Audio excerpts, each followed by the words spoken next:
Shalom saudara terkasih dalam Tuhan. Bahagia sekali bisa berjumpa kembali dengan saudara melalui program Renungan Harian Channel 5M. Doa dari saya senantiasa menyertai saudara dan seluruh keluarga sehat selalu dan senantiasa aman dalam perlindungan dan pemeliharaan Tuhan. Kiranya damai sejahtera dan sukacita oleh Roh Kudus senantiasa memenuhi kehidupan saudara. Sebelum kita mendengarkan program Renungan Harian ini, mari siapkan hati saudara, kita sama-sama berdoa sesuai dengan doa yang diajarkan oleh Tuhan Yesus. Bapa kami yang di surga, dikuduskanlah namamu, datanglah kerajaanmu, jadilah kehendakmu, di bumi seperti di surga.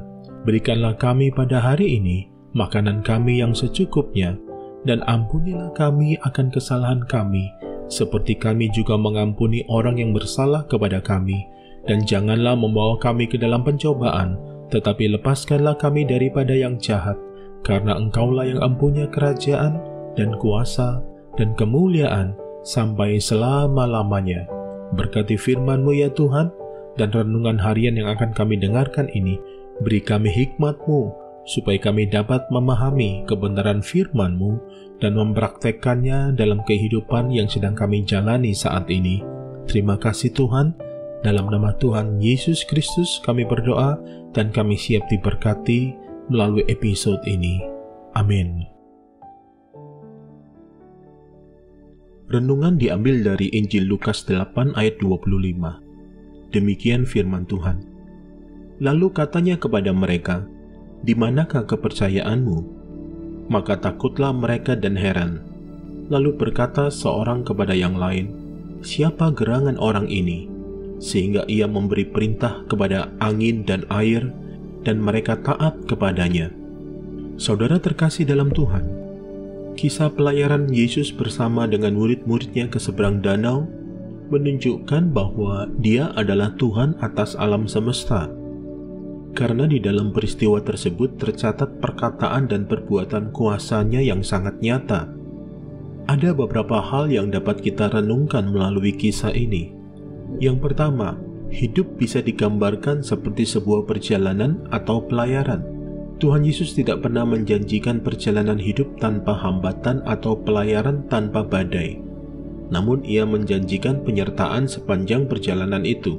Seperti apa yang Ia katakan di ayat sebelumnya, "Marilah kita bertolak ke seberang danau." Tuhan berkata tujuannya adalah seberang danau, bukan tenggelam di tengah danau. Memang kita tidak akan pernah bisa memprediksi apa yang akan terjadi di tengah perjalanan. Namun janji Tuhan yang pasti adalah bahwa kita akan tiba di tujuan akhir bersama dengan Dia. Bukankah ini sebuah jaminan yang sangat berharga? Bahwa apapun yang kita alami di tengah perjalanan, Tuhan tidak akan pernah meninggalkan kita seorang diri. Sekali lagi Ia menunjukkan bahwa Dia adalah Allah Immanuel, Allah yang menyertai setiap langkah hidup kita. Hal yang kedua yang bisa kita pelajari adalah, mari sertakan iman di setiap langkah kaki kita. Hanya oleh iman, kita bisa melihat perbuatan-perbuatan Allah yang ajaib. Nyalakan kembali kobaran api iman itu dalam setiap keputusan demi keputusan yang kita buat.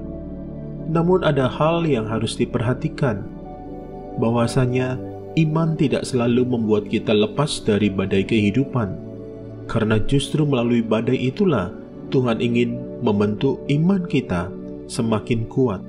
Alkitab mencatat bahwa tanpa iman tidak mungkin kita berkenan di hadapan Allah. Hal yang ketiga yang bisa kita pelajari melalui peristiwa tersebut adalah tetaplah tenang, karena disitulah letak kekuatan kita. Badai dalam hidup seringkali membuat kita panik, bingung, bahkan tidak jarang pada akhirnya kita mengambil jalan pintas yang membuat masalah semakin besar. Tetap tenang adalah kebiasaan yang perlu kita latih terus-menerus, agar ketika badai itu datang, kita bisa mendengar suara Tuhan. Saat Tuhan Yesus menenangkan angin badai, hal itu mengherankan murid-muridnya. Artinya, sejauh mana kita mengenal Tuhan, sejauh itu pula kita mampu bersandar kepadanya. Jika kita belum begitu mengenal pribadi Allah yang ajaib, maka sulit bagi kita untuk percaya total kepadanya.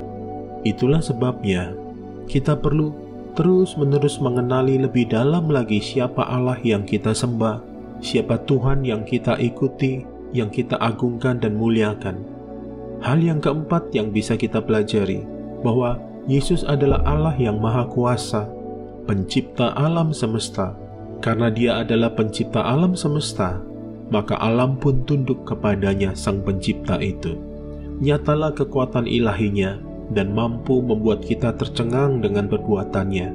Dan hal yang terpenting adalah kita memiliki hak istimewa untuk dekat dengan Tuhan Yesus, Sang Pencipta alam semesta itu. Bukankah ini hal yang sangat luar biasa, anugerah Tuhan yang luar biasa? Saudara terkasih dalam Tuhan, perjalanan hidup kita bersama dengan Tuhan Yesus tidak akan pernah sia-sia. Dia akan selalu membuat kita terheran-heran dengan kuasa-Nya. Mulai hari ini, serahkan total hidup kita untuk dipimpin oleh-Nya. Mulai saat ini, mari serahkan total hidup kita untuk dipimpin oleh-Nya. Hidup senantiasa dalam ketaatan pada firman-Nya dan lakukan kebenaran-Nya. Maka perjalanan hidup kita akan sampai ke tujuan dengan selamat, karena ada penyertaan Tuhan di dalamnya.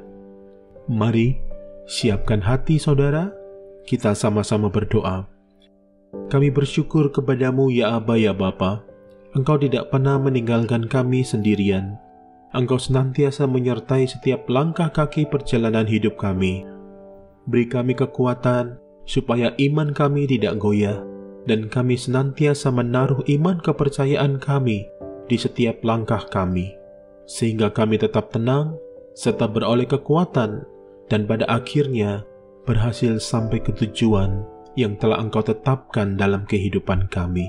Terima kasih Tuhan. Dalam nama Tuhan Yesus kami berdoa buat bangsa dan negara kami. Berkati pemerintahan yang ada saat ini. Kami berdoa buat orang-orang yang sedang membutuhkan pertolongan. Berikan kesehatan dan kekuatan bagi mereka yang terdampak bencana saat ini. Tuhan menyediakan semua kebutuhan hidup mereka. Hamba berdoa, sembuhkan yang sakit, kuatkan yang lemah, hiburkan yang berduka, beri jalan bagi yang sedang berputus asa, berkati yang berkekurangan, cukupkan kebutuhannya, berkati setiap usaha, pekerjaan, rumah tangga, pelayanan, pernikahan, dan bahkan segenap aspek kehidupan setiap pendengar yang saat ini sedang mendengarkan renungan harian ini ya Tuhan. Yang sedang mencari pasangan hidup, Tuhan beri jodoh yang terbaik. Yang sedang memerlukan pekerjaan, Tuhan beri pekerjaan yang terbaik. Yang sedang mencari peluang usaha, Tuhan berikan hikmat dan jalan. Yang rumah tangganya sedang bermasalah, Tuhan pulihkan setiap rumah tangga yang ada. Hubungan dalam keluarga dipulihkan. Yang bisnisnya sedang bermasalah, Tuhan tolong bisnis mereka. Terima kasih Tuhan. Mari saudara, buka hati dan arahkan fokus pikiran kita dan terima berkat Tuhan. Segala berkat ini akan datang kepadamu dan menjadi bagianmu jika engkau mendengarkan suara Tuhan Allahmu.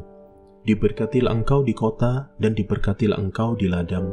Diberkatilah buah kandunganmu, hasil bumimu dan hasil ternakmu, yakni anak lembu sapimu dan kandungan kambing dombamu. Diberkatilah bakulmu dan tempat adonanmu. Diberkatilah engkau pada waktu masuk dan diberkatilah engkau pada waktu keluar. Tuhan memberkati engkau dan melindungi engkau. Tuhan menyinari engkau dengan wajah-Nya dan memberi engkau kasih karunia. Tuhan menghadapkan wajah-Nya kepadamu dan memberi engkau damai sejahtera di dalam persekutuan yang manis bersama Roh Kudus saat ini. Bahkan sampai Maranatha, Tuhan datang menjemput kita semua dan kita semua hidup kekal memerintah bersama-sama dengan Dia sampai selama-lamanya. Dalam nama Tuhan Yesus kami bersyukur, kami berdoa, dan kami percaya. Amin.